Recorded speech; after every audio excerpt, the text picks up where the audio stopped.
All right. So this week I made a big purchase. Yeah, what'd you buy? Well, I bought. So I guess the start of the story was I was looking on eBay for a bunch of NES games, putting some bids down on a couple of them. I might have accidentally bought Final Fantasy II for about $70 on a buy it now accident. That will happen. Yes. So then I looked into this thing called an EverDrive. They have a couple different ones. So this company has come out with these cartridges that you use SD cards. They come. Okay. So what I bought was a classic Super Nintendo cartridge with a little slot in the top, and I also bought an SD card. I then stick the SD card with a bunch of RAMs on top of it, plug it into my RetroGen player, and I have I have about 45 Super Nintendo games right now that I can play. Nice. Yeah, it's pretty cool. And I mean, like, everything. Like, Super Nintendo, Metroid, all the Final Fantasy games. I've went through lists, I've looked at, like, people's lists online and kind of tried to compile, like, the master list. I guess outside of sports games, I think I pretty much have it done, so. As long as you got, like, the 6 good sports games on every single console. Yeah, see, I don't have any sports. Like, I guess I have, like, Street Fighter, but I don't even have, like, that many beat-em-ups. Like, I got Street Fighter, Mortal Kombat, and, like, Ninja Turtles in Time. Well, really all you need is Ninja Turtles in Time. Yeah, I like that one, too. So, I don't know. I'm pretty stoked about that one. I think that's pretty... Yeah, that's pretty legit. Did you see about the new mini NES consoles going on sale for, like, $80? Yeah, I heard that. It's like one of those like plug-and-play systems. It's like 30 built-in titles. Yeah, which I think is kind of neat that Nintendo's kind of going the plug-and-play, because to be honest, they should have been doing that kind of all along, especially since, like, make an N64 one of these and just see how they sell around Christmas. I guarantee you that you will sell every single one of them. Yeah, even if you just put, like, a couple games, just said, like, this is the original 5 game or something like that. Or even the 30 top sellers. Yeah. Well, the nice thing about this is it's HD standard. So, like, if you had an old NES right now, you would have to, like, to get those little RCI cables or that. Lots of TVs don't have that. And you want to play it, you want to make it look good. This RetroGen console I've got has just got the AV components, which is fine, because I have enough fucking shit between, like, my 3 game systems, my TV box, my DVD player, that I don't need more stuff plugged into my TV in the HD world. But it's kind of neat because it will just look better, right? Like Zelda in high def finally. Ooh. Yeah, I hope if it scales properly, oh my goodness, that will just be wonderful, and you won't get those, like, horrible lines, like, cut off. Yeah, well, like, this one is working pretty well, like, my cart. So I've loaded a couple games. I tried Final Fantasy 3. I tried some ROMs. You can also get ROM hacks, which is cool. I have a Super Mario with just, like, different graphics, and Super Mario World looks so cool right now. That's pretty respectable. Yeah, all the levels just have a couple different... Like, it looks kind of like almost like a Mario 3 ripoff. There was... a couple Metroid ones that I've downloaded. I have Link to the Past Master Quest. That's interesting. The very first level, there's like a giant BMO statue, and your uncle, who's pink, who throws bombs at you. I died like 4 times just in the very first... Like, I went through the first door and died. So I was like, dick mode, eh? That's what I find a lot of those hacks are. Just like, let's just ramp up the difficulty to ridiculous levels. Yeah. So, I mean, more than likely for the podcast, when we were playing games for, like, the Super Nintendo, as we kind of move forward, I was probably going to use some type of emulator. So now I've just got a cool little game system. I actually might bring it out, so when we go to the lake next week, I'll bring it with us, and maybe we can play some, like, Mario Kart or something like that.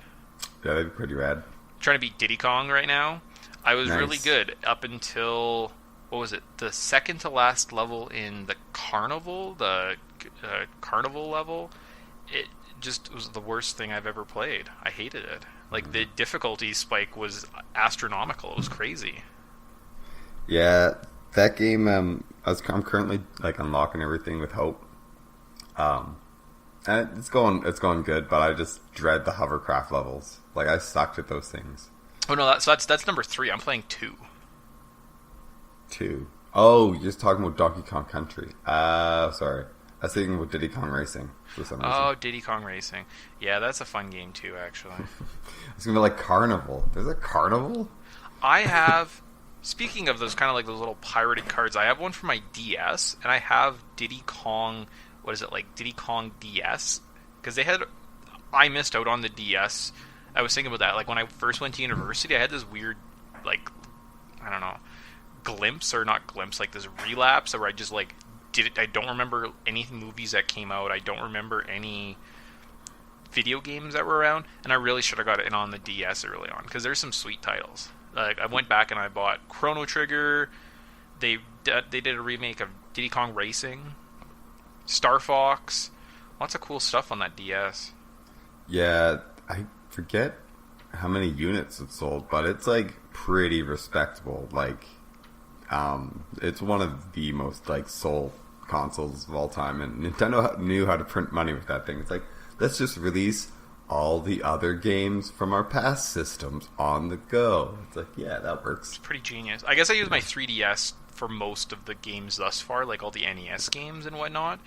And you can, if you buy the updated new 3DS with the little C stick, you can place. They are releasing Super Nintendo games. That was kind of the genesis for me wanting to buy this retro game card. So that's fair. Yeah. So it's kind of fun. So I came home yesterday and I was going to go to this estate sale just kind of down the road from me. And I don't know what they sell at estate sales. Maybe buy some sweet like old people clothes or something. And came home and found it in the mail and was just, I spent like 6 hours just loading up ROMs and trying to figure out ROMs. And I got about 5 viruses on my computer because I found like some like shady sites. And when you're trying to download some ROMs, that will happen. Yeah, there's this one place, it's called like Emulator Paradise, I think is what it's called. And it's, I would say, like the best. They ask for a little code right off the start just to make sure you're not a robot, but then it's like unlimited downloads. So. Oh, that's not bad. Yeah, so we'll check that place out, especially when we start moving into more Super Nintendo titles. I have some current torrents that have helped me out. Okay. Yeah, and I guess was saying that the reason why I was kind of trying to pump out Castlevania and the Mega Mans was I wanted to get the core NES games out of the way, because Super Nintendo is way better than the NES. Period. Yeah. You know? Just hands down. Yeah, exactly. Hands down. The Super Nintendo is maybe one of the best game consoles of all time, so the faster we can start playing those games, I think the more motivated I'll be to play some of these games. Not that I wasn't motivated to play like Castlevania, but Super Castlevania is just better, you know? Yeah, in every possible conceivable way. Like, regardless what your favorite game is on the NES, there's probably a better version of it on the Super Nintendo. That's basically what they did. It's like, well, let's just make that system better. So, yeah, just compare the Star Foxes, man. Yep. Like, look, you're like, ugh. Yeah. Horrible pixelated garbage. Yeah. Actually interesting. Like, animated, full 3D objects. Yep, and you're like, oh, that's what that's supposed to be, not just some weird polygonal things. Yeah, asteroids for some reason. Yep. Okay, so you want to get into this game? Yeah, I probably should. Alright.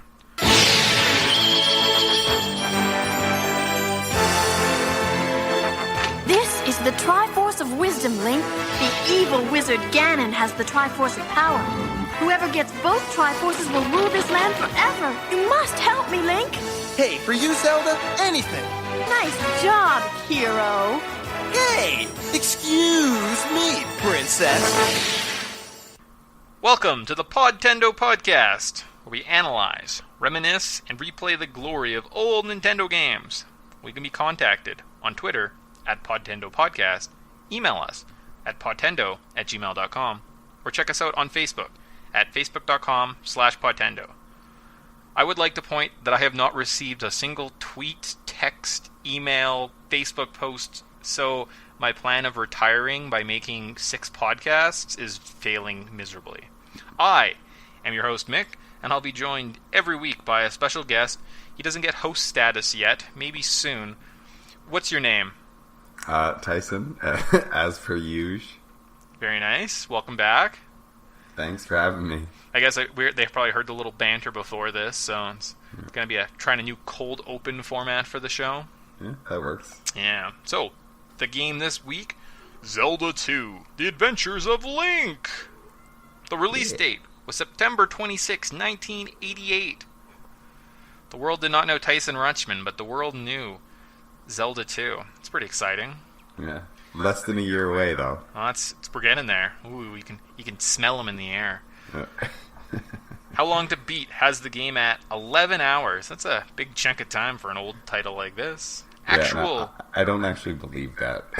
I guess, I don't know. I didn't really time myself. By the time you're like grinding, it might take you that long. Yeah. And I think part of it is like, oh, I'm at the end level. Oh, no, I better go back to the beginning. Fuck you, game. Yeah, that's the worst part. Actual retail price, $39.99. If we factor in inflation, that's about $83.48.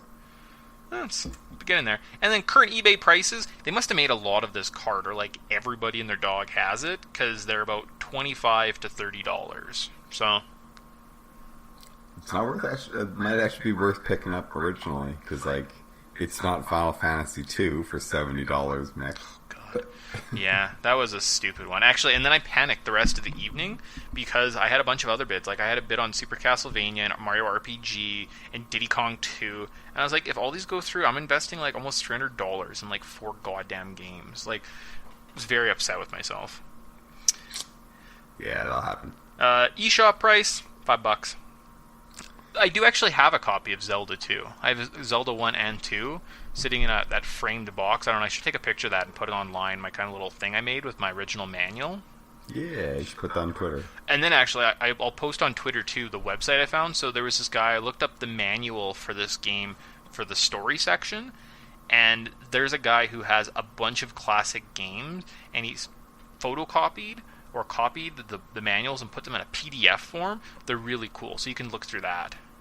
Yeah, that actually sounds really sweet, because like you could almost print them off and make your own sort of covers and stuff. Yeah, exactly. Like if you had the game and you could make a box, or if you got like a Sega box, I feel like those are kind of a bit thicker. You could actually print a little manual and like put it inside, and you could say this is like my little collector's edition or something like that. So it's pretty neat. Oh no, I need to like look around and see if I can find sponsors. You know what? Actually, I have bad news. We lost all our sponsorship. Oh, that's brutal. I know. So I might have to try and scrounge up some sponsors for the next one. But as of right now, we are sponsorless. So it's sad. So all that sick gravy, that new sports car we're both driving, we won't be able to buy those other ones. So. Oh, that sucks. Yeah. I was just enjoying the first one. I couldn't wait to get my second. I know. Oh well, that's good. So today is just the boring old development detail section. It's too bad. Nintendo wanted to make a game that was fundamentally different from the original game. There were subtle changes between the Japanese and American releases. Most of them were different naming mechanics of bosses or different wording throughout the world. An increase in technology allowed them to create a more rich and full world from colors to sprites and even in the music. The biggest change between Zelda 1 and Zelda 2 was the leveling system. So you gain experience and you're able to spend it on 3 attributes. This is probably furthering our theory that these Zelda games were trying to be mimic of the tabletop games. And it was a change from the original formula, but since it was only 2 years after the original, the formula was not set in stone, and in Japan, the second Zelda was actually released 10 months after the original. Man, that's pretty quick. Mm-hmm. So they actually had this game in development as they were releasing the first Zelda game, and what I've heard, so I listened to this Retronauts podcast. We are just basically following the steps of, like, they released a Mega Man podcast, and then I released one, and I was like, God damn it, so like we're just slightly behind them. So part of my inspiration is, and some of my information does come from that podcast. That's fair. It's also been around for 10 years, so there's tons of information on just tons of different little things. So I guess I'm listening to them probably closely as we're recording to these ones. I recommend checking that one out. Retronauts. Excellent podcast. Good recommendation. And what they were saying was when Zelda was released, Dragon Quest came out afterwards, and Nintendo was actually wanting to make a game similar to Dragon Quest. It was this huge success, and that's why there was this kind of shift and change more towards Zelda 2. And there was a theory that one of the guys had on the podcast that Zelda 1 was always meant to have some form of leveling system. So the gripe that you have, the gripe that everyone has about this game is, well, I can't, leveling's tough, oh man. It was meant to be there from the beginning in Zelda 1, so shut up. Yeah, but when in Dragon Quest, Dragon Quest, right? Yep. I always want to call it Dragon Warrior. So when in Dragon Quest, when you take a hit, you don't lose experience. Well, you avoid the little jumping jackal guys, that's all. Sure. Do you have any first memories of this game? Honestly, probably not. I remember everybody always kind of like slagging on it. Maybe Angry Video Game Nerd. Yeah, so that would be mine. So I remember kind of when I was watching Zelda Timeline before it was established, and it was the actual canonical thing, and it's not just something they made up. As well as there was a guy, Nintendo Capri Sun, on YouTube who does actually a really good gameplay of this. It's 12 episodes long, so 10 minutes apiece. It's almost maybe 2 hours. He does an excellent job, and he's kind of goofy. Nice. If you ever want to watch a man celebrate like he's winning some type of sports championship from beating one blue iron knuckle, watch that video. Hey, to be honest, I've been in those shoes. So when like you do try to like you beat a bot or like a small enemy that's been giving you grief, man, you literally want to pop the top of some champagne and start celebrating with some supermodels because it feels like you just won the Super Bowl. Weird. Sounds like a great segue into let's talk about the controls. This is where I think this game, in my opinion, breaks through. In the original Zelda, combat was limited to 7 options. There was a block, an attack, a boomerang, arrows, bombs, candle, and the magic rod. In Zelda 2, we have 9 options. They've added 2 whole options to the combat here. We can block high, block low, attack high, attack low, up and down thrust, fire, reflect, and use thunder. This increase in combat options shows that Nintendo was trying to push their new game into bigger and greater areas. I think it was done pretty successfully, and the variation of sword combat wouldn't be seen again until probably the Wind Waker. I feel like every other game was very stiff, and this game definitely kind of excels in that combat portion. Yeah, you definitely need to be skilled with the actual sword. And there's even some timing to it, which I'm probably sure we should probably just get into. So like some enemies, if you just mash the button, you're probably gonna just like not time it right, and you're gonna take some damage. But if you kind of be patient and like kind of diligent, and you wait for them to kind of creep up into that sweet spot, then you can take your like a swing at them. You can almost get away with no damage. So like they really put a lot of thought and time into the controls, even just in like how every bad guy works with you. Like you need to know how the difficulty of the game is knowing how to approach each little bad guy without taking any sort of damage. And then like by the end of by the time I got into like where I stopped in the game before we started recording this, it was basically like you have to like be able to manage a screen full of guys and know each of their kind of weaknesses and how you should approach them, and they're all going to come at you at once, and you just got to manage without dying or taking all the death. Yeah, it's kind of there was something I was talking about when you're fighting Gutsman. There was a very rhythm to the screen, so it wasn't skill. It was kind of almost like a rhythm. Like you had to learn how to dance and kind of jive and duck. So it'd be very similar to the way I wanted to compare it to was almost fighting. If you just run into a fight like in real life and you start swinging your fists, you're gonna lose. Yeah. Part of it is I'm trying to understand. Well, if I swing, they're going to counter, so then what do I do there? And kind of be able to think those 3 steps ahead. And I think they did an excellent job with kind of what a real-life combat scenario would look like with the kind of the controls that they had in this level, or in this game. So I'm a fan. Yeah, given the limitations that they kind of set for themselves with the 2D side-scrolling, it's pretty in-depth, because you figure, like, oh, just swipe and whatever, just like every other Zelda game.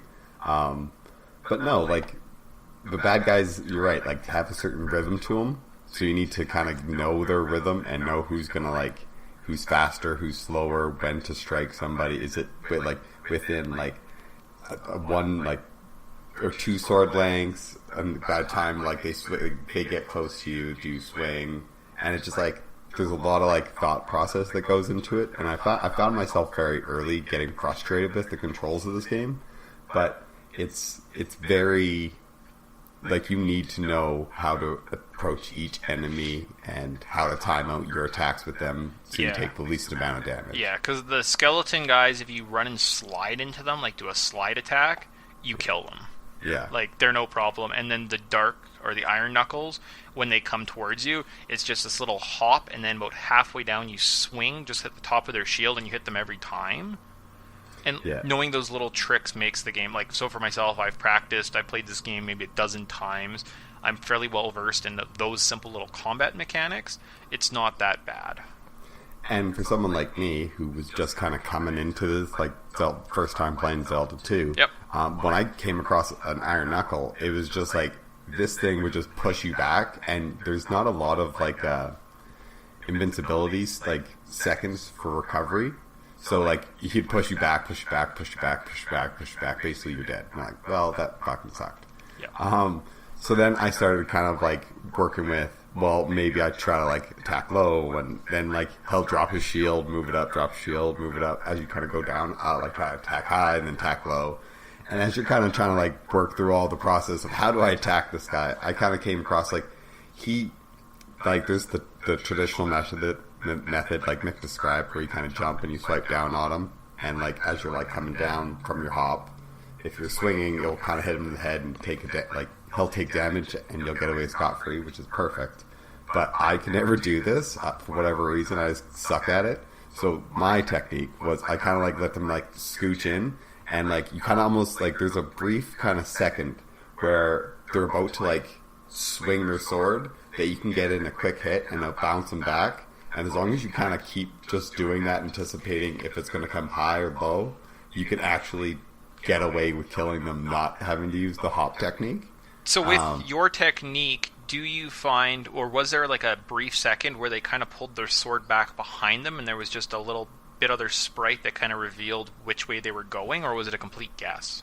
Yeah, I was like, I'm pretty shitty, so it was mostly just guesswork, but it's kind of trying to time it around what you're right. When he pulls that sword back, it's like that's when you need to kind of get your sword in there. Because the blue iron knuckles would do that. They had once every time you landed a hit, they would start this barrage of daggers, but they'd always have a clue of where it was coming. So if they went high, you would just stand there and block it. If they went low, you'd go down and block it. You didn't need any special magic powers to do that. That was just kind of the combat of theirs. So if you don't want to take additional damage, you just had to kind of wait it out. And another interesting thing that I found about this game is this is the first kind of game that used the sword correctly. Or the shield, I should say. Yes. So, like, when projectiles are coming at you, like, let's say, like the high, or the where he just normally holds it, it'll just bounce off. And you're like, that's bloody brilliant. It's like, and then if it's low, it'll chop out your knees and you'll take damage, so you need to get down and, like, block. So it's exactly like blocking fireballs in Street Fighter, which is perfect. Yeah, exactly. So I like that. The only other notes I had was, in Zelda 1, the exploration and combat are the same thing. They don't really change the world. Zelda 2, exploring is very simple. You're in a very large world. You're this little dude. There's a road that's safe. Anywhere else in the wilderness, enemies can attack you. They do almost like an RPG random battle here, where there's these little black figures will appear, they'll attack you, and then the combat in this world is side section. I think it's integrated quite well. If they would have had random battles in this game, I think it would have really hurt the game, to be honest with you. I tend to agree with you on it, because there's times where, like, first starting out, or, let's say you're injured or whatever, you want to avoid battles kind of at all critical, because you're trying to get back to somewhere where you can save, because you don't want to lose life. or kind of heal yourself before you can kind of like before you get the health power. But we'll get into that later. Basically, like you need to kind of avoid them. So giving you that control and that freedom is like, oh, you know, I want to grind them out right now. That yeah, sure, go into the battles, but to give you that option of you can run, it's like perfect. Yeah, sold. Yeah, getting to the edge of the screen, because it was only, maybe 2 or 3 screens in size when you get into a random battle, and you could just run away from it. If it was just the little bots right at the beginning, you could just jump over them. So, and I wonder if that's their way of incorporating kind of Final Fantasy's run feature. Because you know how like Final Fantasy has kind of a, you know, turn-based, you can run. I wonder if that's their kind of like, if you want to run right now, now's the time to do it. Absolutely. Oh, yeah, absolutely. Because that was, if you're injured, because the one downside to an RPG is if they didn't give you a run feature, at some point you'd be hurt. You'd be trying to maybe go save, get to a town, and if you got attacked, you could die to like little level 1 wolves outside a city, and you'd be pissed off because you could lose hours and hours of gameplay. So having those run features, having been able to escape the side of the screen was huge for that. Yeah. So one of the things I found in that PDF manual too was the original story for Zelda 2. I'll read that. Well, I tried to read it. It took me like almost 15 minutes to go through it. It's long. Like it's like 4 pages long. It's super. I tried to do funny little voices. Yeah. So I'm going to give you mix abbreviated version. So. The abridged style. Yeah, it's abridged. So I think I used the word pimp. I don't think the original manual said pimp. And with that, let's delve into the story. Following the demise of Ganon, the land of Hyrule laid in ruin. Our hero, Link, now approaching his 16th birthday, assisted in the restoration of the land. However, he noticed the mark of the Triforce begin to appear on the back of his left hand. Going to Impa, Zelda's handmaid, with this information, Impa looked at him shockingly. He took her to the old North Castle of Old Hyrule. There was a locked door that after she opened it, they found an altar with a sleeping girl. This was the original Princess Zelda. She then told Link the story of the original Zelda. The Triforce was once given to the greatest king Hyrule had ever known, but his life was cut short. His son, the prince, succeeded him, but was unable to obtain the Triforce, for the king had only shared this information with Zelda. The prince, fueled with jealousy, cast a spell on Zelda, for she would not reveal the secrets, and she fell into an eternal slumber.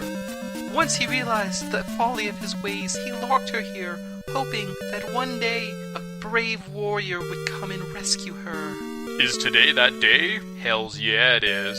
Impa gives Link some magical stones and a magical scroll, telling Link to go to the 6 temples of the land, destroy the guardians that exist there so he could rescue the 3rd piece of the Triforce of Courage. If he could prove that he was the great grave warrior of Hyrule legend, he would be able to break the sleeping spell and rescue the original Princess Zelda. Not only that, but then he would have the princess from the last game and the princess from this game both vying for his attention. Can you talk about straight up pimp? Alright, so with that, let's move on to the level notes. Gotcha. We start off, just like the story says, you start off at the temple, you're at the altar beside the sleeping princess. It's go from there, move to either side, takes you out into the overworld. The first thing I did was I go off, there was a little wooded area where you can get 50 experience points, and that gives you an easy first level, and that gives you health of 2. So you're a little bit stronger, you can take a little bit more damage. Yep. There was also a magic container in the south of the temple, so I grabbed that, so my magic went up a little bit, so I tried to buff myself up before I went off to fight in the first world. And before you go, I'd also recommend grab the shield spell, and then go through the cave, which takes you in kind of this north little beach area. Yep. South from there, you can pick up a heart piece, so we've already got 1 magic container, 1 heart container of the 4 that you can find in this game. We've gained a level without even fighting anybody, and we've got our first magic spell, so pretty exciting. Absolutely, unless you don't have a guide. Yeah. They just wander around so for a while. And I guess I didn't mention that too. I think I mentioned that there was 3 attributes that you could level up. So in this game, you collect experience. It moves up in this weird kind of grade where it goes 50 points, and then 100 points, then 150, and then 200, and then 250, then 300, then 450, then 500, then 800, then 900. Now it's 1,000. Now it's 1,500. Now it's 2,000. So it goes up in these big increments, like the further on you go in the game. Every enemy you kill, for the most part, gives you experience. You can also find little peanut bags that give you anywhere from 50 to about 200. Sounds about right. And the weird mechanic with this in this game too is every level, every time you gain enough level or experience to level up, you have a choice. Do you want to spend it on what they tell you to do? So whether it's the your health, it's life's, attack, or magic are the 3 attributes in this game. Yeah. So which of those do you want to level up? Life goes up the slowest, attack goes up the slowest, magic the fastest, life the second. It's kind of in the middle. Yeah, I noticed that I didn't really dump much into magic, and it was already like my highest stat. Mm-hmm. Well, it just goes up quicker, right? Because I think they know you need a lot more magic spells. Again, because the combat is fairly combat heavy. So having those little things like be able to get fire or shield are important. You'll be able to do that more than just once. Yep. So the first palace, pretty simple. I'm gonna brag right now, and then I will retract it. About my innate Zelda abilities and this muscle memory and how great I am at these games, and I'm the smartest Zelda player ever. Remember I said that for later, because I'm going to retract that statement. I actually didn't even use a walkthrough for the first part of this game. I just kind of went off of like, I think you go this way, or I think you go that way. This is just mindless battle. So it's a pretty simple level. Did you have any difficulty with the first level? Yeah, absolutely. Yeah? This game was hell for me. Oh, alright. I'm not the greatest at most, 2D side scrollers or platformers. For whatever reason, I'm a point and click kind of guy. Basically, the first kind of open world, it was okay, it was fine. Just kind of got to learn how to manage everything. Going to this first dungeon, it's like, okay, the little bouncy guys with knives, easy. Just kind of go with them. The little skulls that bounce around, oh, that's not too hard. The frickin' iron knuckles are horrible machines of death, and you take so much damage so quick. So there'd be times where I would just burn all 3 lives just to try to get a key or something. Really? It was hard. Yeah, but it was fun. It was one of those things where I got to the point where you'd get frustrated, put it down, and then come back to it and you're like, no, I'm doing something wrong, I'm being stupid. And sure enough, totally being stupid. So how far did you get in this game? Me, I just got past Death Mountain, and then I kind of got to World 2. Oh yeah. Level 2. What I thought was level 2 was actually level 3. Yep. Just in the middle of the swamp that I was at, and I was looked at the guide, and I was like, fuck, I am so far lost in this thing, and then I died, and trying to get back to the village to get the heart piece. Yep. And then when you talk to all the people, they fly off into bats and kill you. I was there with 1 hit left to live, looking for some life, and then I just got hit by one of those bat people, and I was like, man, this game just hates me. See, so. you only you didn't even beat the 3rd level? No. Really? No, I didn't even get the darn whatchamacallit, the health potion. And I was looking, going through everything, kind of this morning. Yeah. And look, it's I was that close to a health potion. It's I was so close to just getting a health potion. You mean the health potion, or the life spell? Life spell. The life spell. Yeah. Okay. All right. So I guess this will be one of those I'll tell you about my experience through the game kind of things. So level 1, not super hard. You do find the candle in this level, and there's Horsehead. Horsehead, again, just kind of that rhythm, just understanding that you have to jump and attack at a certain point, knock his head off. Another head comes out, and then you kill him. So he's the 2-headed boss. From there, the candle gets an overworld kind of power-up, so there's some caves that are dark. So we can use the candle to light up a dark cave kind of towards the north and find a little trophy. We'll take this to the second town. We can talk to our buddy Error. Yep. Did you meet Error? I did meet Error. That's a pretty big internet meme, so...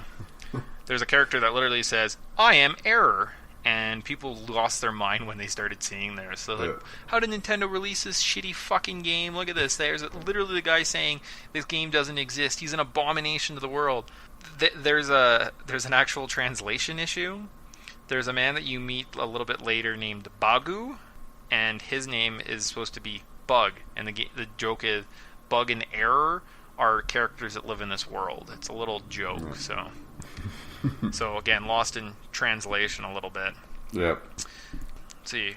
So the second town, the reason why I told you about the trophy was that gets you the jump spell. You can head south to another cave. Between using the jump spell, and a candle, and shield, you can make your way through this cave into kind of the southern area. From there, you go to find Bagu in the hidden house. He gives you he tells you he's friends with the Riverman and gives you a note. You can go down to another town where you find the Riverman, give him Bagu's note, which gets you access to Death Mountain. I love how in this town, that we didn't really even go too much into, is that each kind of town has their wise guy that you got to talk to. Oh yes, yeah. But the wise guy just has a girl kicking around. I don't know if that's his daughter or something. One of them says like, "Go to my uncle. If you talk to my uncle, he'll give you a spell." So it's like an uncle. I think one of them's a father. Yeah. They might just be weird, like Hyrulean sex slaves. Because that's what everyone's thinking when you see a creepy old man like with a young girl. Yeah. You're like, that age doesn't add up. You have a big white beard. Why do you have a little girl with you? No, it's my daughter. There's no like other family members around. Just this old guy and this young girl. It's like things don't add up. Yeah, a little creepy. So the Death Mountain, the place you got to, it is a complete maze. Yep. Do believe the way to do this is just always go right. So you'll fight through a little screen, you come up back onto the overworld, and you have two options, left or right. Always take the most right option, and that's the quickest way through Death Mountain. So that's a pretty simple way for me to remember. Yep. I did die once or twice, kind of getting through here, but I also leveled up 3 to 4 times. Nice. You were pretty strong by the time you got through this. Yeah. I finally got the magic hammer, which is kind of the end point. You didn't make it all the way through Death Mountain, did you? No, man, I died so many times. Okay, so... Like I said earlier, when you take damage, you lose experience. So when Mick's like, oh, he like leveled up 3 or 4 times, I didn't.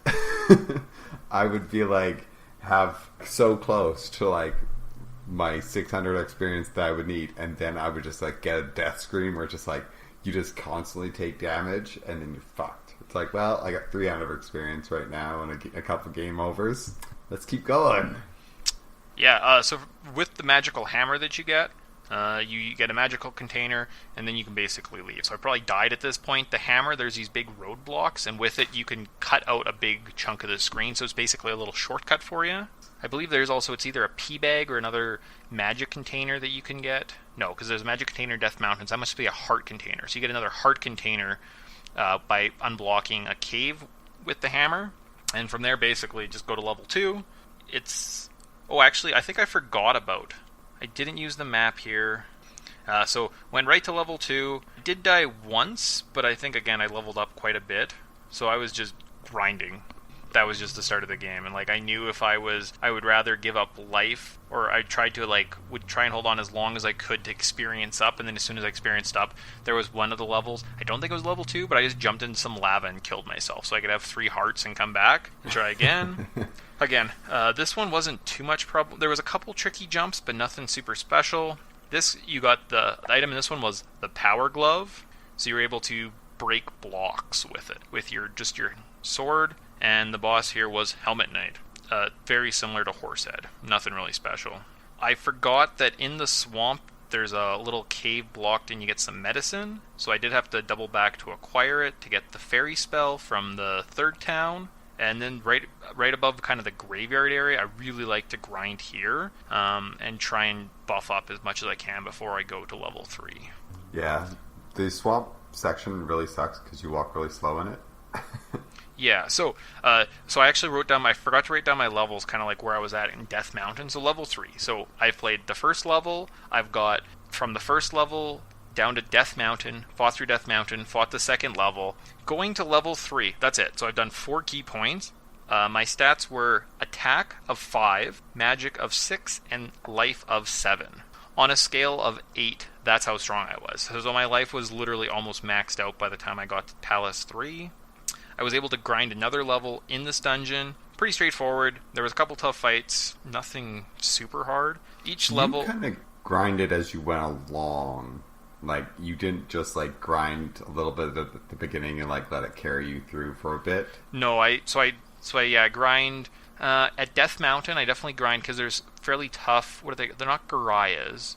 Maybe they're called Gorias. They're the little boomerang throwing dudes. Yes. I find those guys give pretty good experience. How the hell do you kill them, though? So get inside... If you can avoid the first boomerang, attack them, watch the boomerangs from behind... And if you're close enough, or if you're about 1 pixel off of them, they'll always throw the boomerang either over you or under you, so you can just lay into hits and just make sure you turn around and attack them. Yeah. This guy, the end boss here is, or you get the raft item, so you can go across the ocean, and the boss is Rebenak. He's basically just a jousting blue iron knuckle.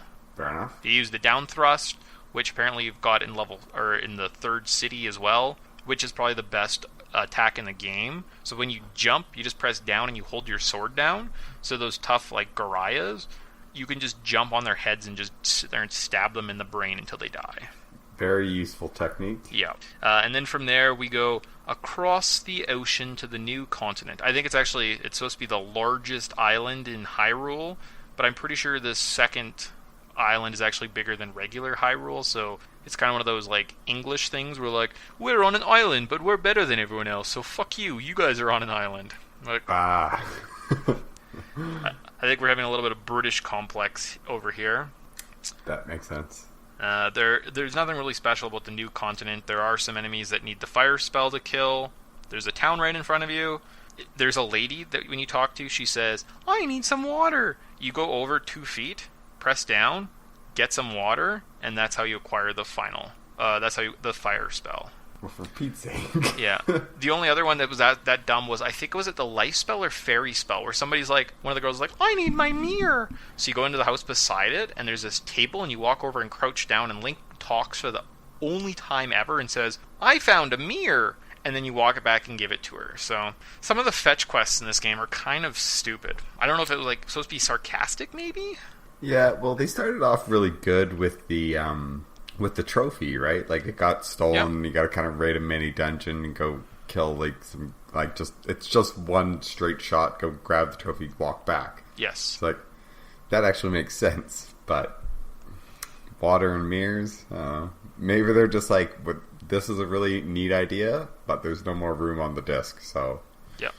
Yeah, I could see that. So, went outside, and I did do a little bit of grinding. I like this area because there are these little levers that come up from the ground, so you can just kind of jump in the air and attack down, and you get 10 to 15 experience from these guys. I've leveled up to the final levels here. Fair enough. So I had attack 6, magic 7, life 8 before I headed north. So I had beat 3 levels.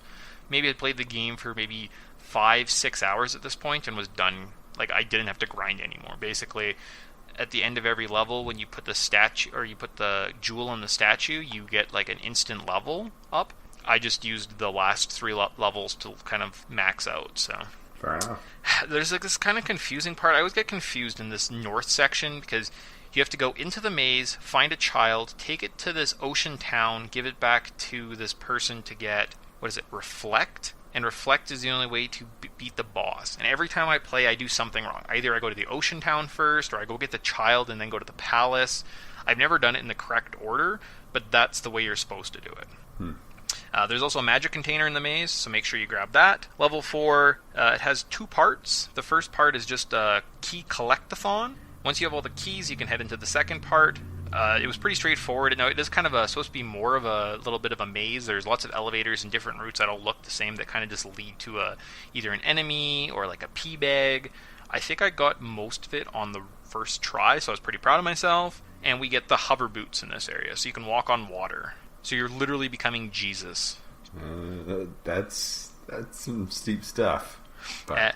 And the boss in this is Karok. You use reflect, and you stand in the corner, and his magic spells just bounce off of you. Or so you crouch down in the corner, and you kill him. He does no damage to you. It's pretty simple. And I have heard that. So when I read the story, there's this wizard. So look up the PDF, and when you look at the story, there's going to be this wizard, this big kind of guy in this purple cloak. That's like, oh, I'm going to make Zelda go to sleep. Ooh. Looks exactly like this Karok guy. And so I'm not sure if the story I heard was he's trying to summon Ganon personally, and like his magic will bring him back, or is it going to be he put Zelda to sleep? I couldn't really tell about that one, but I figure if you beat this guy, shouldn't the game be over? Like, if he's going to be the one resurrecting Ganon, then shouldn't this just be the end of the game?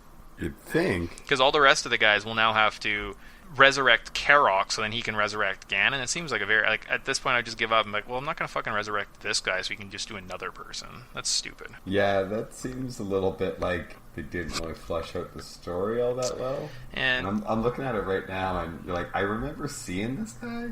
He actually looks like a lot of like the art style that I first I imagine, or I first saw whenever I think of Zelda art style. This kind of art. Well, we did. I feel like at some point we saw a Nintendo Power, and I know there was a garage sale that we went to in little small town BC, and somebody like had an old Nintendo, like a year's worth of Nintendo Powers. So I'm thinking there's lots of artwork from those books that we probably had seen.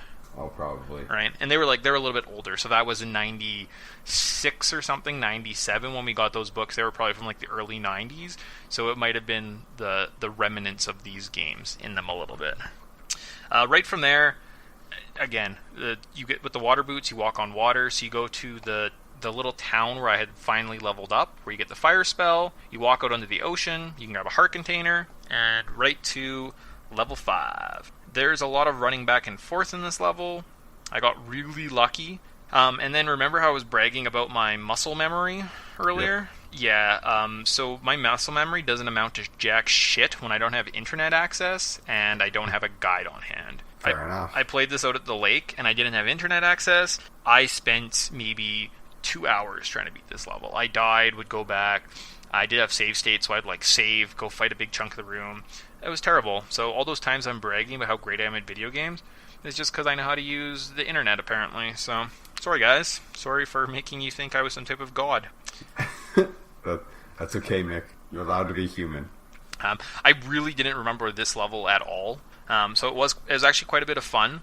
You get the flute in this level, and then there's a big mask guy that you use jump and shield to hit on his backside. That was it. Really nothing special. The flute doesn't really do much other than clears this river monster out of the way. After level 5, I got buffed up. You can head to the south. This is the final kind of area of the game. There's a beach, forest, there's a hidden little deserted town, and there's a graveyard before you have to go into the Valley of Death. You can find the final heart container on the beach. Let's see. Then I went to the hidden town, found another magic container, went to this is kind of like, I don't know how you would beat this without the guide. We're at that kind of the part of the game. So there's a town called Kasuto. And you're like, oh, cool, I will go into Kasuto. You just start randomly getting attacked for no reason. When you leave and you go to when you finally get the cross that reveals unseen horrors or something like that, wherever they put it, you find that there's like these little floaty eyeball guys that are attacking you. But for playing it for the first time, like you would literally just think, oh, there's like deadly gas in this room, and that's why I'm getting hurt. I don't know, it's kind of frustrating. There's also, if you kind of work your way through another forest, through a series of caves, you come onto this little strip of beach, and there's like a clump of trees. Apparently, I don't know where they taught you this, you can use your hammer to knock down trees, and you find the hidden village of Kasuto. So all the people that were in the monster-filled town now live here. That makes sense, right?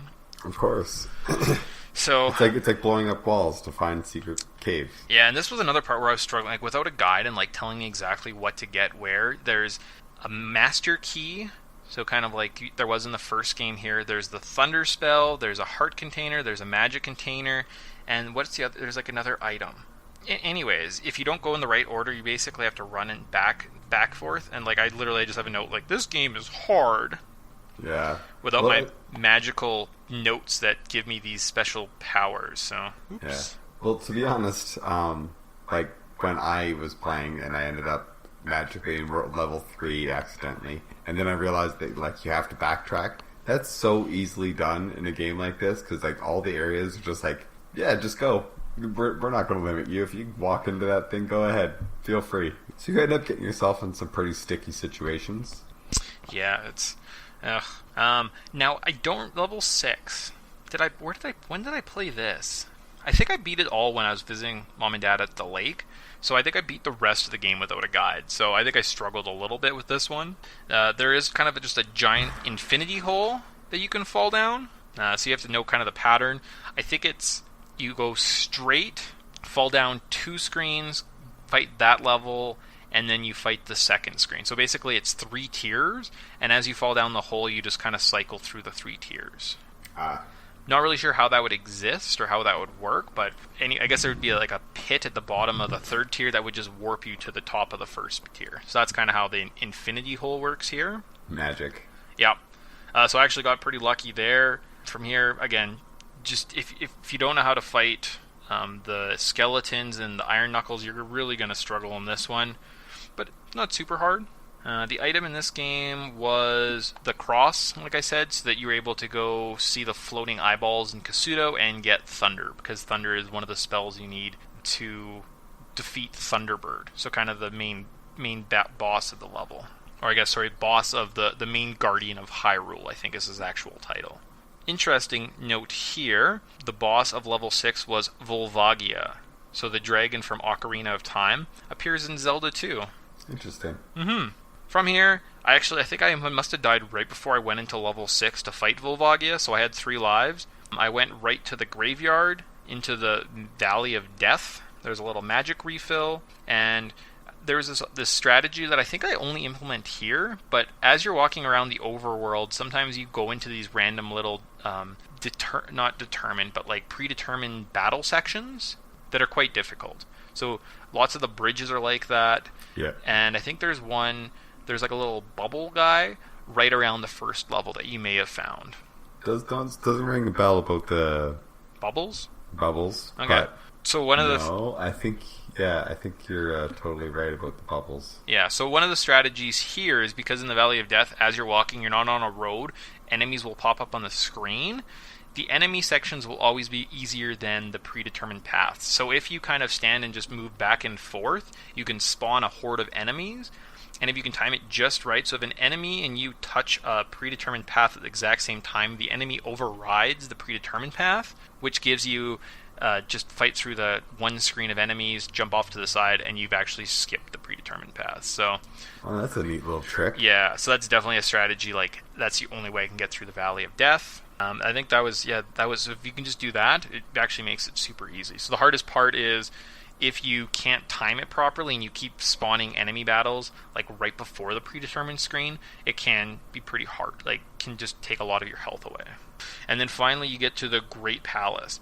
I did not die once in the Valley of Death, so I had with 3 lives. Nintendo Capri Sun, who I mentioned earlier, has a really amazing walkthrough on this game. So I recommend, if you want to play this game, give that a watch. See if that inspires you. If otherwise, just say, fuck this game. He told me the strategy is to listen to Beyonce. So when you come down, there's a maze. You either go left or right. So you just go to the left. But then he mentions, actually, Beyonce sucks. So you listen to her once. So you go left, and then you go right, and then I forget. So I think I just kind of guessed at this point. I think there's a barrier here that increases the strength of all the regular enemies. So those little blue bot guys, who you'd imagine when you have 8 attack, are pretty easy. They take like 3 hits now. That's pretty ridiculous. Because you can't just make an end level normal Easy. difficulty. It has to be like the hardest fucking thing imaginable. Yep. All your weapons are useless. Yeah, there was these crazy firebirds here that shot fire and they jumped around.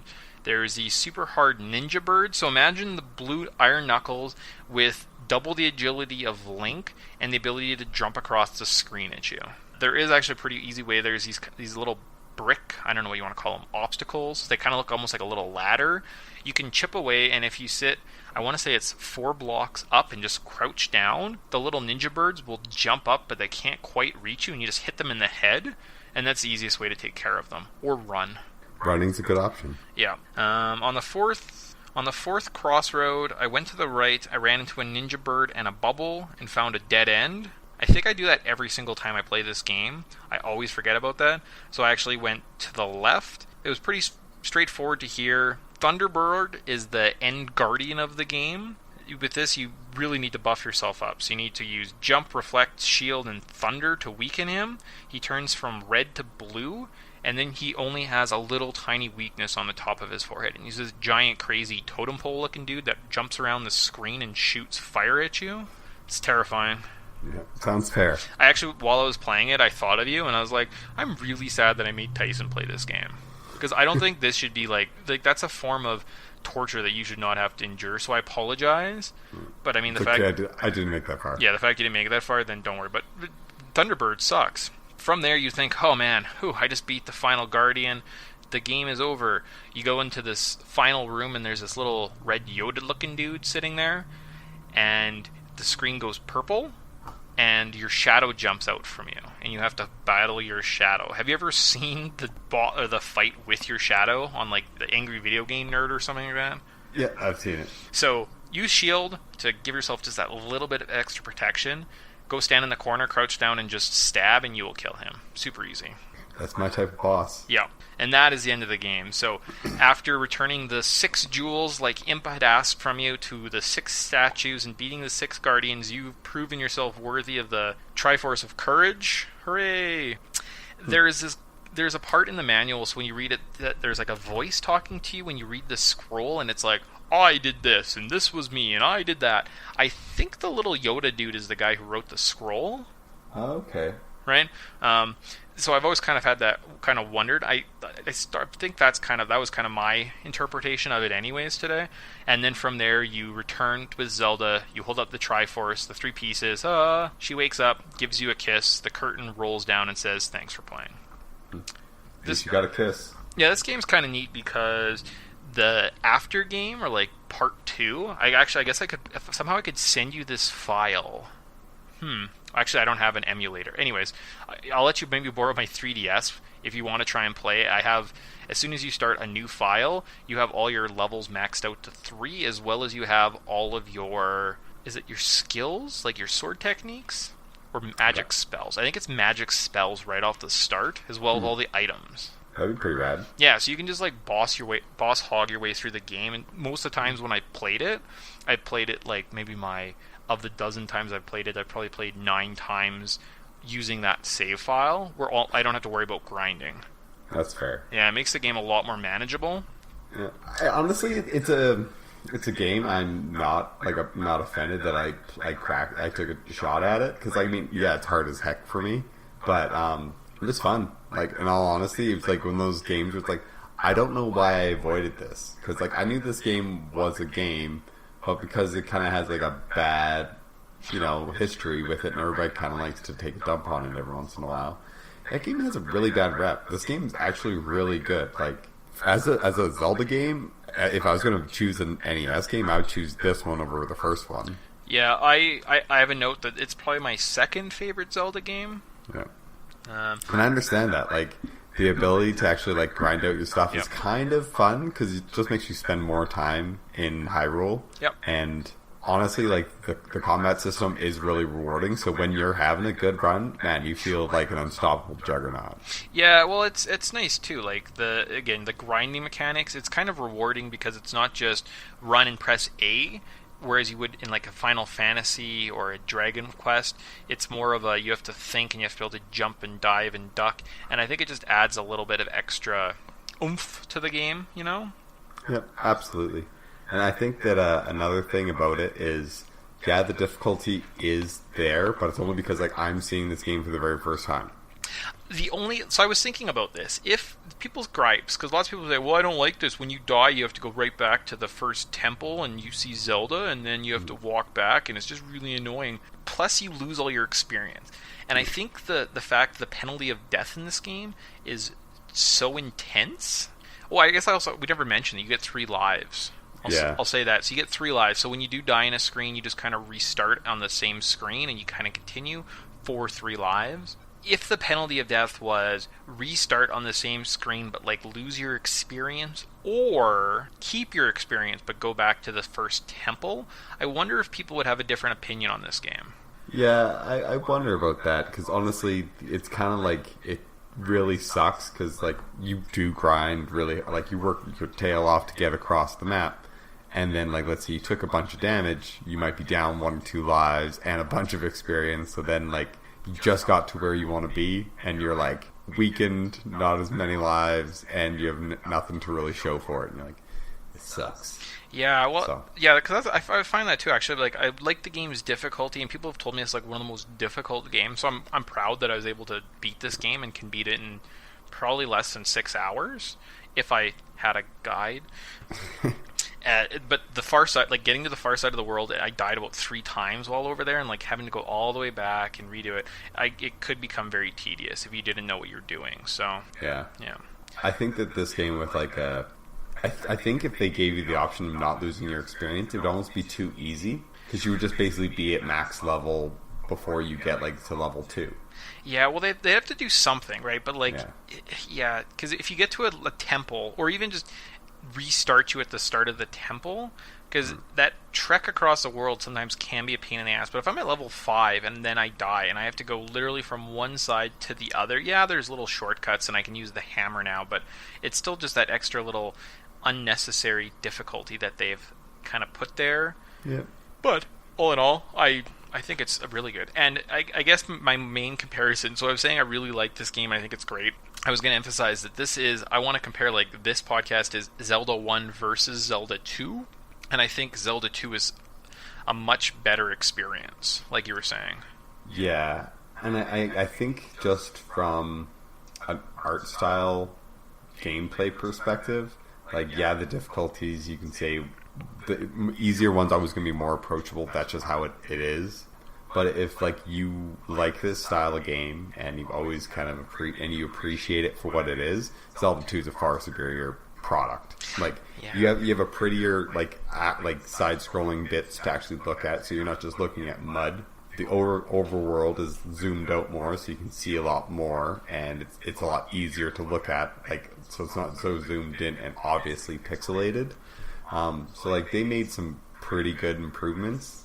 I don't know. I personally like, basically you take, so instead of like walking around and pressing the attack button to murder somebody over an overworld, you actually get a chance to like have some decent combat by being sucked into those mini worlds. So I don't know. I always think that Zelda 2 just kind of, I don't know why I didn't go, like why I always have avoided it for so long, but it's just been like, it's kind of been really eye-opening to see, wow, this game's actually really good. I don't get why I avoided this for so long. Like, it doesn't make, I'm kicking myself now, because like, man, this should have been the game that I played first. Like, that's fair. Good. Well, I'm glad you feel it that way, because I've always kind of had that sense too. Although, coming up with a top 10 list, which is maybe another project that you'll hear about in the future, I've decided that I like ranking things 1 to 10 is very difficult. I do more tiers. Wind Waker is my favorite Zelda game of all time. That's got the number 1 spot. The second tier of games would include probably Zelda 2, Link to the Past, maybe Majora's Mask, right? So I think I openly said that Zelda 2 is the second favorite Zelda game. It is. It's my second tier of games. I don't know if I'd call it my second best kind of through this playthrough, because again, once you take my map away, I'm like a little crying baby. So I don't know. Treat that for what it is. So that was kind of our current thoughts on the game. I want to just wrap up with a little bit, are you buying it? Then we can say goodbye. Cool. Awesome. So, I don't know, can you... Oh, shoot, I should have sent you a picture before this. So, Zelda 1's map is in Death Mountain. So when you get to the far side of Death Mountain, you come out of this little cave. There's a graveyard in the top left corner. Down in the bottom, there's a little forest area. There's a big lake in the middle of it, and if you superimpose the two of them over top of each other, the main overworld in Zelda 1 is this tiny little section of Zelda 2. So Zelda 2 kind of lets you explore all of the great kingdom of Hyrule and not just this one little area. I've also heard that I guess also in the story, they take you to the North Temple, which is where you find Zelda. And the reason why you don't see a lot of characters in the first Zelda game is because there are no towns. You're in the middle of kind of this barren wasteland, and that's where Ganon's kind of lair is, and most of his evil is going on, whereas all the people live in towns more to the north and east of this area. So, are you buying that? I'd have to see the map, but I mean it makes sense. And I see you have kind of the kingdom move north. Yep. So you're talking the actual castle and stuff. Yeah. So the fact that you don't see a castle ever, right? Where's Hyrule Castle? It's because it doesn't exist in that Hyrule in the first game. Same with any of the cities. They all are in kind of the outside area. And I mean, I guess it is. No, are these right after one another? So this is just a direct sequel? Okay. Link is 16 in Zelda 2, and he's another younger age in Zelda 1. Okay. Could be. I mean, Hyrule's a pretty big place. It could have been out messing stuff up to the south, and it's just the north. I honestly wouldn't be surprised if this is a different continent. Look up a picture, and you're gonna be like, huh, yep, that sure as shit is there. For me, I wholeheartedly believe this. I think they kind of said that first game was, the overworld was okay, but where were the towns? Where are we going to put these people that we want to include in the second title? So they just put a little tiny section in the bottom corner, so you could, just as a little Easter egg, so those people that were really observant could walk by and say, hey, that's the game from the first one. And that shows you just the big scope of what this second game is supposed to be. Oh, okay. Yeah, I'm looking at a map right now, and it makes sense. Yep. So I think that was intentional. So you're buying it? Yeah, I'm buying it. Awesome. Number 2, the villages names come from the sages of the past and not the other way around. So I don't know if you noticed that, but I guess you didn't go to that many cities, but every city is a name where you go to the first city, Saria. The second city is called Darunia. Then you go to Naru, and there's Ruto. So the theory is the director of Zelda 2 made this game, really liked the game and didn't like that it was harped on so much, so he changed the names of, or made all the sages the names from of towns from the second game because he liked it so much. So my question to you is the Zelda lore, this overarching timeline theory, did they name the villages thinking they were once sages, or was it just a weird coincidence? Well, my theory behind that is there's a lot of people that worked on the first game that worked on a lot of the games. So, yes and no. Maybe not officially while they were kind of working on it. They're we're doing this because it's going to build to this. But I think kind of just subconsciously, the people that were working on those games inject that lore and carry it through. Because it's essentially, look at it like a comic book series. Yeah, maybe different writers and artists come and go, but there's maybe, a co-writer or somebody else kind of in the background that's kind of been oh, well, maybe we should do this, and has kind of had those thoughts that kind of link all of them together. So I'm kind of half buying it, half not buying it. Yeah, I think the towns are named first, and then they named the state sages after the towns. It's not like absolutely. They thought these towns were named after these great sages or anything like that. Yeah, exactly. What do you think the sexy lady does to Link in her house to restore his health? Sexy time? She obviously makes... She obviously just makes him a nice healthy sandwich and gives him some sleep. No. That's smart. Probably has a cup of milk, and he's like, alright, you're good to go. Yeah, you're perfectly fine, because nothing unwholesome happens behind closed doors, behind a 16-year-old boy, who probably at the time would be considered a man. Absolutely. So... Well, it's not so much I don't mind the sexy lady doing sexy time, but it's more of the screwed up thought that the crazy old lady that restores your magic, what the fuck does she do? How do you restore magic? Yeah. Well, if anything, sexy time probably is happening with the old crazy lady, because she's getting your magic flowing. There you go. There you go. And then finally, what is Shadow Link? Is it a final test from this mystical Triforce, or is it post-traumatic stress? So all of the experiences of the last two games finally manifests it, and you have to fight the greatest struggle yourself. Mental illness. You know, I'm buying it because Ganon is at the game over screen, right? Yep. But when you kill the wizard that's going to summon Ganon, you're like, he keeps going. He's literally like, no, fuck this. I'm going to literally kill the Guardian of Hyrule. Watch this. And you're like, okay, Link, sure, you're not kind of doing the psychotic things. Anything, as soon as he basically like killed the wizard, should he have not been like, oh, well then everything's back to normal? See, now I'm really starting to lean towards that the wizard, the Karok, is like the evil incarnation of the magician who originally made Zelda go to sleep. So it was like the friend of the prince and not one of Ganon's minions. Ah.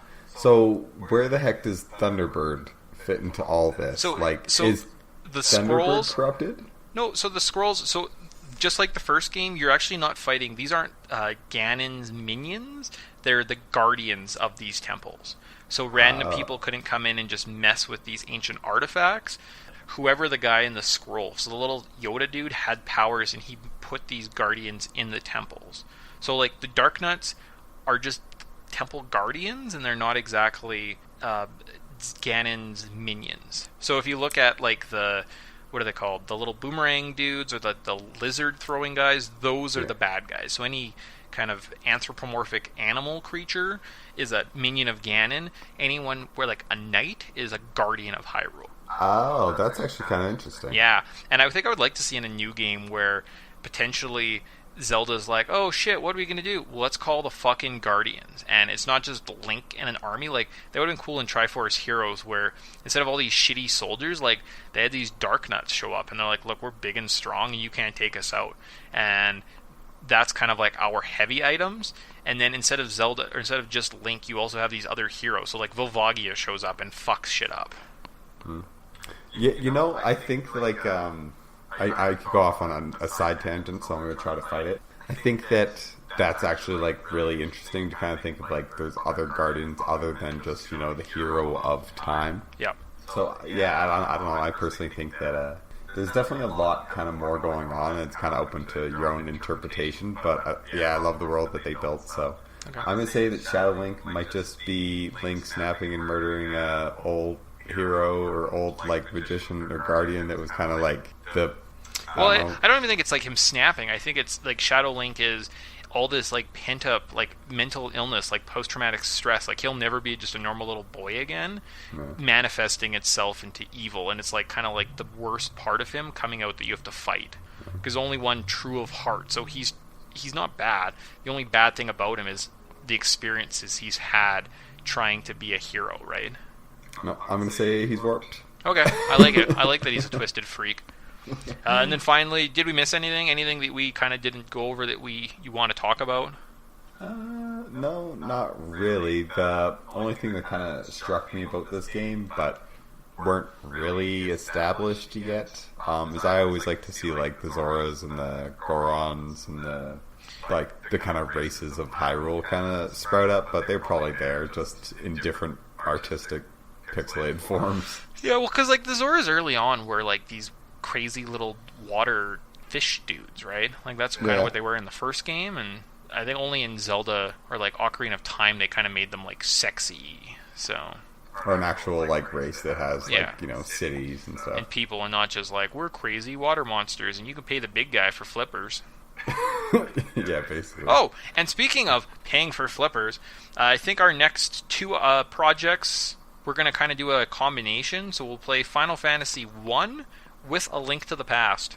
Yeah. So I think the best way to do that is we'll figure out like a halfway point for Final Fantasy 1. We'll maybe do a shorter podcast, talk about the first half, get back together, talk about the second half. In the meantime, if we happen to beat A Link to the Past, we'll do a record on that. So it might be like part 1 Final Fantasy, Zelda, and then part 2 Final Fantasy. So that works. Because you know what I love? Telling people about these sweet games like Pokemon Yellow that I'm going to play that still doesn't exist. And I kind of want it to be like the Matt Damon of this show. So like every week we're like, oh, and next week we're playing Final Fantasy 7, and then we just never play Final Fantasy 7. Yes. Or we could do like, what is the completionist one that he had going? The Mario's All-Star Pack. Oh, Mario All-Star Pack. Yeah. Yeah. Next week we're playing the Lost Levels. It's coming. Yeah. It's gonna happen. Hey, when are we playing the All-Star Pack? I like that. As soon as I buy a Wii. Actually, yeah, you should get a Wii. I found freaking I really wanted the Nintendo All-Star Pack re-release on the Wii. It disappeared. I couldn't find it. I ended up spending like $50 online to buy a freaking like scratched copy. I found it at Best Buy for like $20. Yeah, and that was the thing is like, man, when I used to work at GameStop, it was sick. Like, because there would be like literally like some good used games or good games just like that would get shipped to you, and you're like, why is this actually really good rare? Like, no, it's not even like they re-released it. Like Nintendo's really? re-released it as like a Wii Select title, as like a bestseller. So if you went to a Best Buy for You could $30, pick it up you right could now. have like the re-released All-Star Pack on the Wii. nice. Stupid goddamn things. Anyway, so with that, I think we'll say goodbye for now. Finish up with my bye. clothing. Cool. My clothing, because I'll be honest with you, I can't afford clothes. And then Working on my knitting. I'll tell you my closing. So, thank you for listening. You can contact Podtendo on Twitter at Podtendo Podcast, email us at podtendo@gmail.com, or check us out on Facebook at facebook.com/Podtendo. The music of Podtendo was used without permission and is property of Nintendo.